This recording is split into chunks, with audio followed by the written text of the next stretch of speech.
Okay, 13, we got Fredo on TV. Roger, Houston. What we plan to do for you today is start out in the spaceship or Odyssey and take you on through from Odyssey into the tunnel into Aquarius and show you a little bit of the landing vehicle. And your TV operator is now resting on the center couch, looking at Fred Hayes, whose head is now just about at the beginning of the tunnel, and his back is against the optical area. And Fred will now transport himself into the tunnel and into the spaceship Aquarius. You know, one thing I noted, Jack, when I first came across there, that starting upright in the command module and heading down in Aquarius, there's a little bit of an orientation change that, even though I've been through it once in a water tank, is still pretty unusual. I find myself now standing with my head on the floor when I get down at the limb.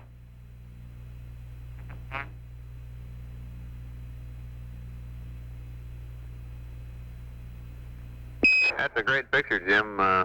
You got the light just right.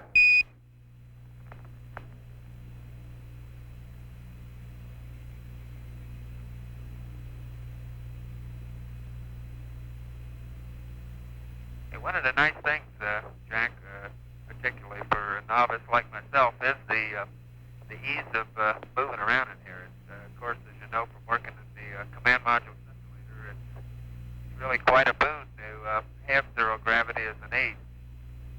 You get pretty confining, really, at 1G to move around very much in there, and it's quite easy in this environment.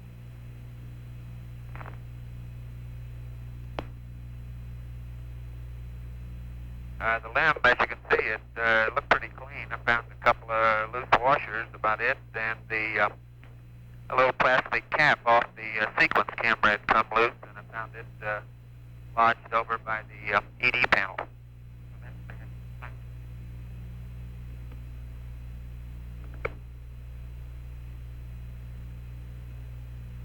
Okay, right under Jim now. He's actually standing on a what looks to be a can here, and for the sake of all the people back there, housed inside this can is the Leo Masson engine, or hopefully you can see my hand resting on top of right now. The engine that we used to get off of the moon.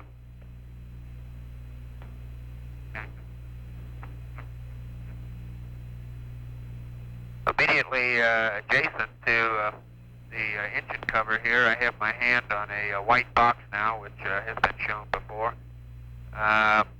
This happens to be Jim's Bliss, the backpack, which will supply oxygen and water for cooling while on the lunar surface.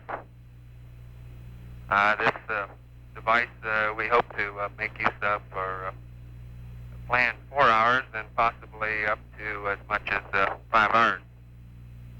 Right behind the Bliss, a couple of square packages I now have my hand on here. One here and one right below are our OPSs, which are in essence the emergency oxygen supplies, which are good for some 40 to 45 minutes. These are, when we get ready to mount up and head outside, will be placed up on top of the Bliss.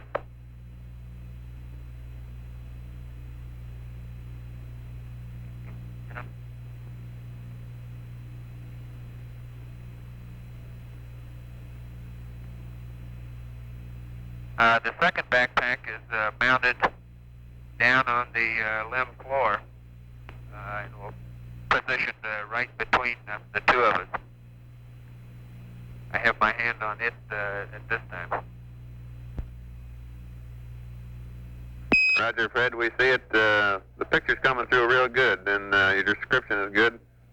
We see Jim's got the camera oriented the way we like to look at it. So we'll keep talking.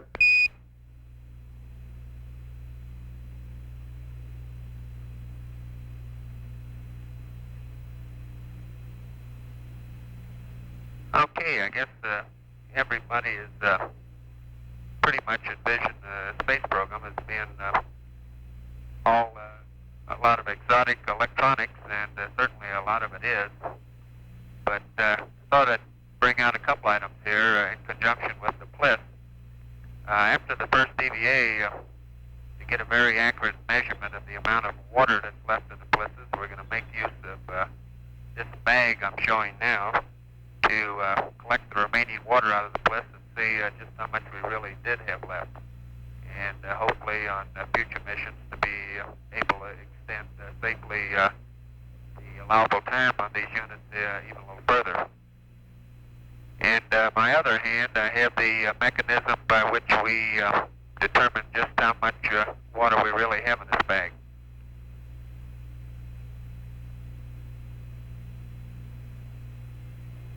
And I guess this, an apt description for this device would be a fish scale. And you can see I'm weighing myself right now, and says I weigh actually less than 0 right now. Guess its calibration isn't too good. That'll be the day.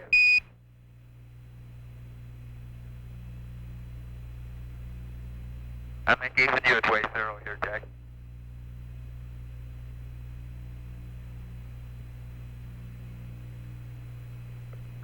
Touche.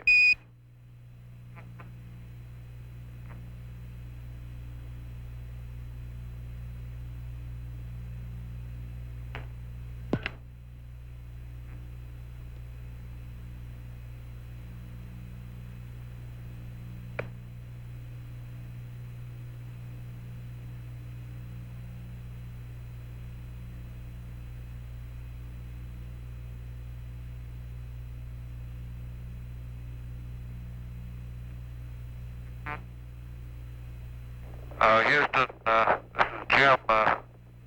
Since Fred's been in the lunar module, since he's the lunar module pilot, this is the first time that he's felt that he's been right side up.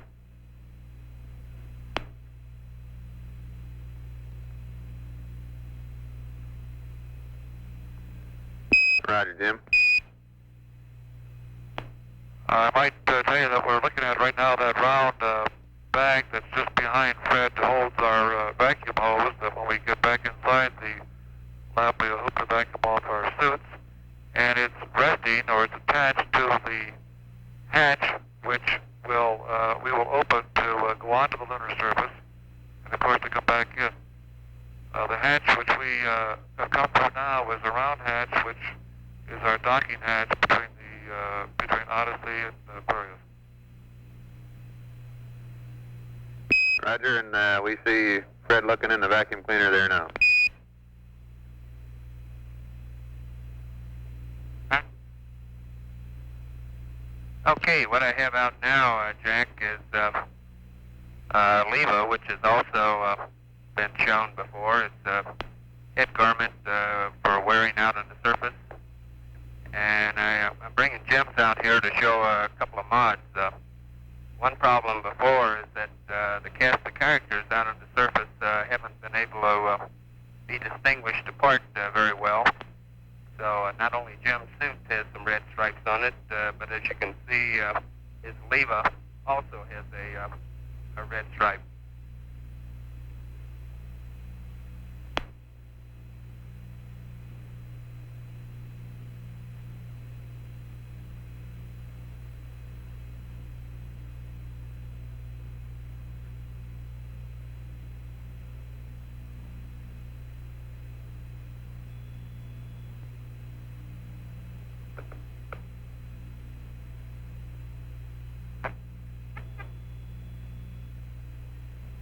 And now you can see one other mod too here, Jack, which I hadn't really seen myself before. I guess on 12, Pete Nell had commented about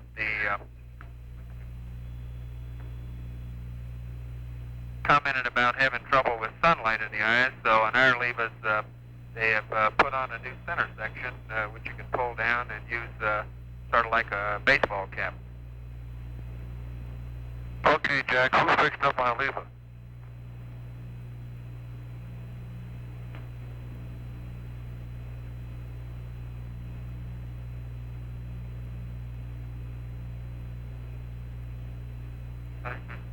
How's the detail on this one, Jack? Say again, Fred? Can you see any detail in this picture now, or am I blocking out too much of the sunlight? That's affirmative. We got a good picture of the leva there, and it's coming through loud and clear. Okay.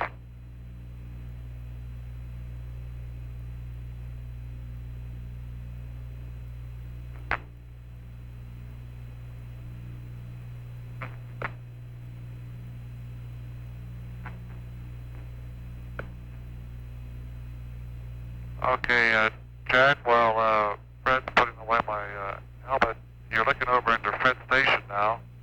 Now, how's this picture? Is it okay before, do I have to adjust it? We have a hunch that the setting might be in peak, but we recommend average on the AOC if you haven't got it there already. We're in average, Jack.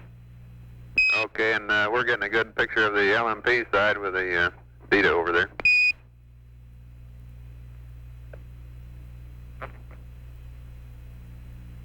Hey, Jack, one question on the command module here. I have the DAB right now with a wide deadband. Do you want me to begin setting up narrow deadband and nulling the rates to start PTC again?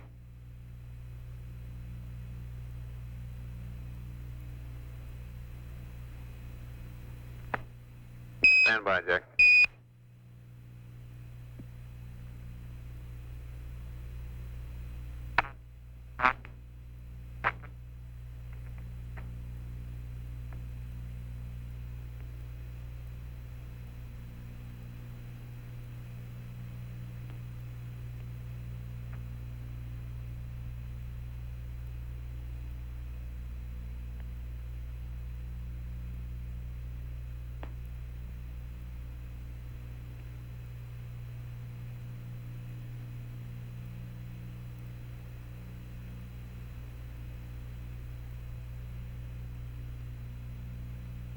What I'm fishing out now, Jack, is another new piece of hardware that we're taking along this time as a result of some comments made on Apollo 12 flight.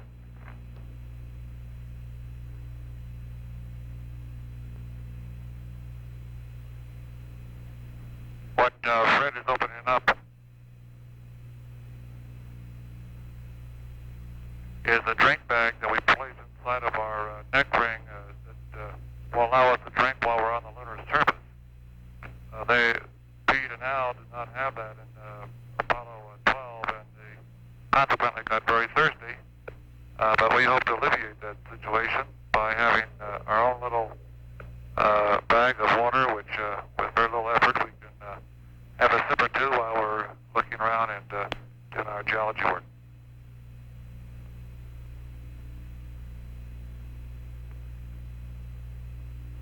So if you hear any funny noises, it's just probably the drink bag.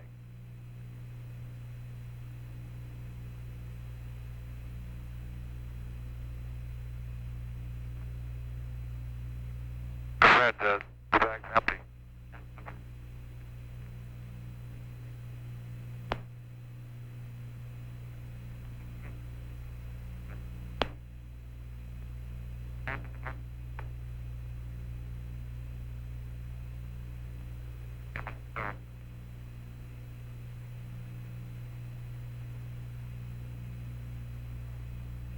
Fred's now looking through our optical device. It's an instrument in which to align our platform. And Fred is now looking into it just to see what kind of an outside picture he might be able to get. We might be able to use a TV camera to look through our optical instrument to the outside of the command module. A few minutes ago, while we first came in, we did manage to look to the outside of the side hatch of the command module through our optical instrument. Stand by, we'll try and see what we can do here. Roger, Jim. Break, Jack. We'd like you to stay in the dead band you're now in, and we'll make a change when the TV is over. Another thing we'd like you to do is check your pitch and yaw on your high gain meter so we can compare it with what we're seeing down here.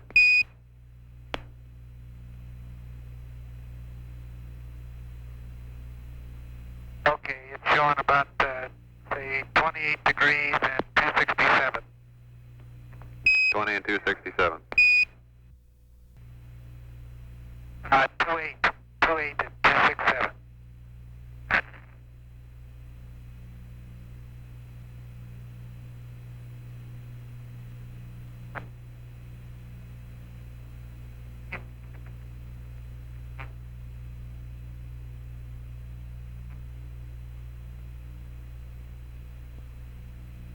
Okay, Jack, have you got that picture now? Fred, about 1/4 of our screen is lighted, and it's impossible to determine what you're looking at right now. Maybe you could give us a little verbal description. Okay, it's looking through the AOT in position 4, right rear, and we're looking back toward the over the side hatch at the aft side of the service module.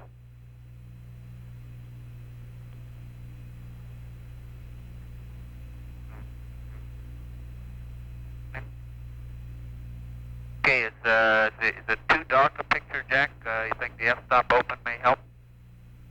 No, Fred, it's got to be centered up a little bit. That's primarily what you have to do.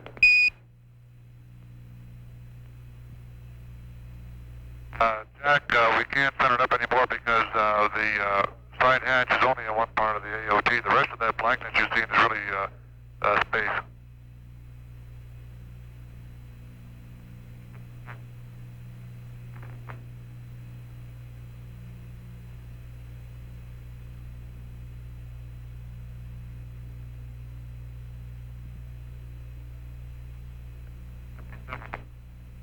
Okay, we'll try another one that's a little better centered. In fact, the only on the one we have that shows the whole picture. We're on the forward D10 of the AOT now, position 2. And you should be seeing something familiar like a radar antenna.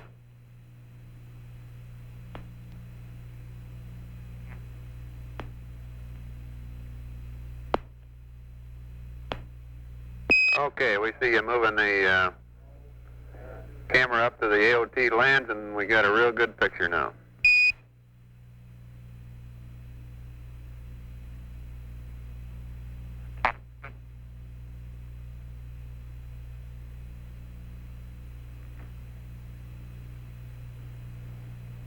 And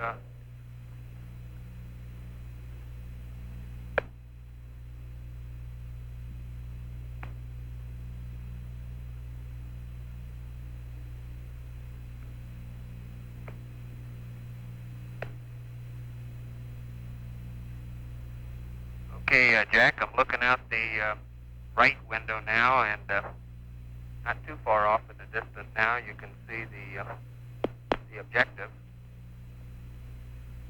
And I'll zoom in on it here a little and see if it brings it in better.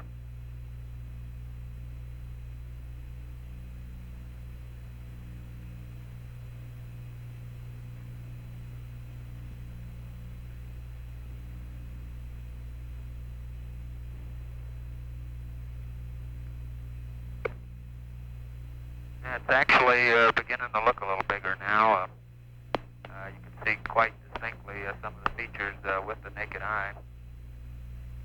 And so far, I guess I have to even agree with Jim that it's still looking pretty gray with white spots.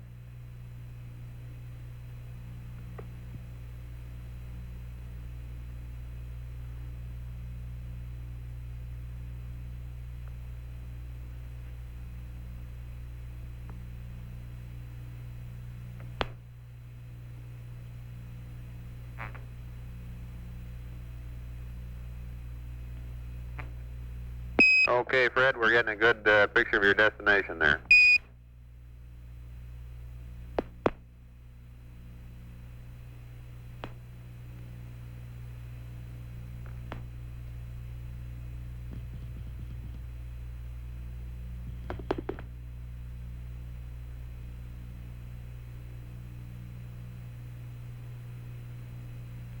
And Jack, you can looking at the at Fred's workshop now, and you can see the board guide computer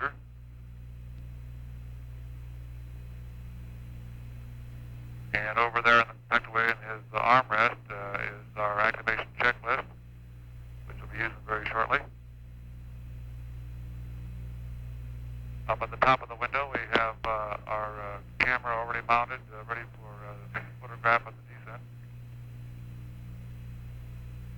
And now Fred's engaged in his favorite pastime I've found out on this flight so far.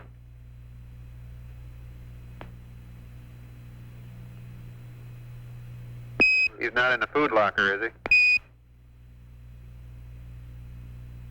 That's his second favorite pastime. He's rigging his hammock for sleep on the lunar surface now to try it out to see what it's going to be like.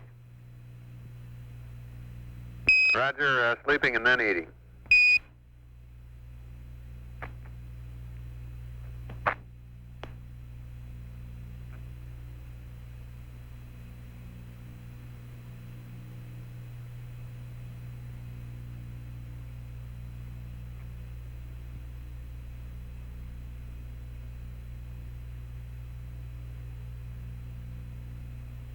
It's kind of difficult here, Jack, getting into a hammock in 0G. I'm not sure if I keep floating away from it or it keeps moving away from me.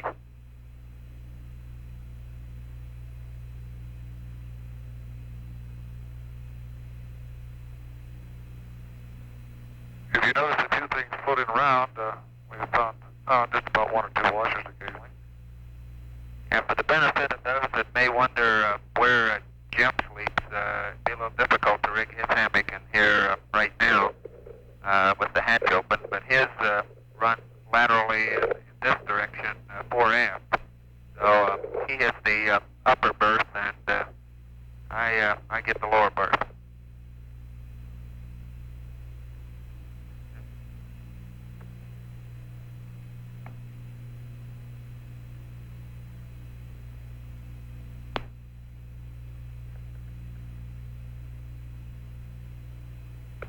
And now while Fred's taking his hammock down and restowing it, I might give you some idea of the sort of confusion of attitude since there is no up or down, and I'm situated on top of the ascent engine just at the entrance to the tunnel. I'll reverse the camera 180 degrees and go from Fred, look through the tunnel again back at Odyssey, and we might pick up part of Jack.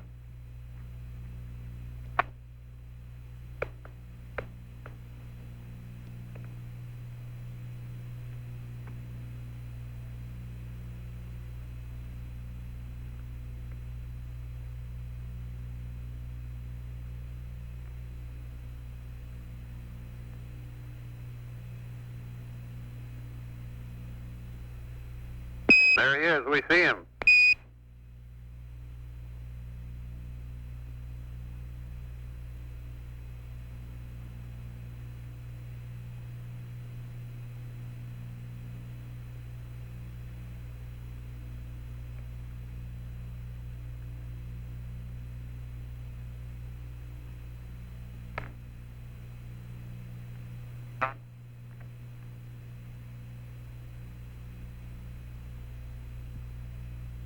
Okay, Houston, for the benefit of the television viewers, we've just about completed our little inspection of Aquarius, and now we're proceeding through the hatch again and through the tunnel and going back up the Odyssey.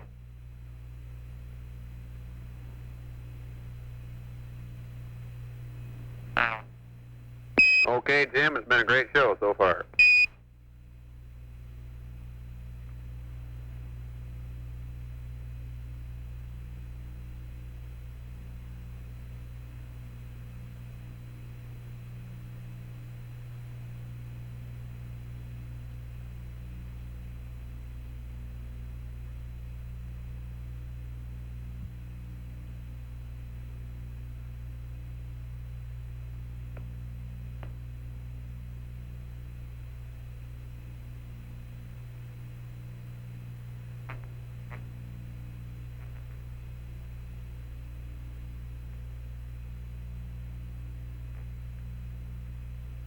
And finally, Jack's let me back into the Odyssey as we slide on through the tunnel here.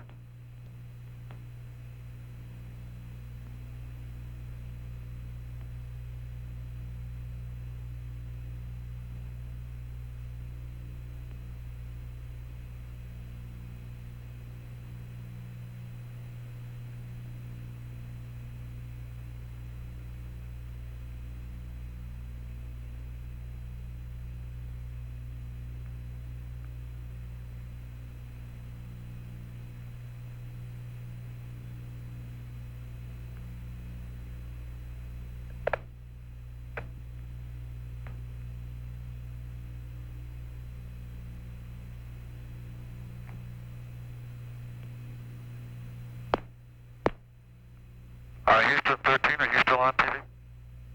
Yeah, we sure are. We got a good picture of the skipper there. Okay, well, we show you now a little added benefit. We've got the drogue on Fred's couch in the command module right now.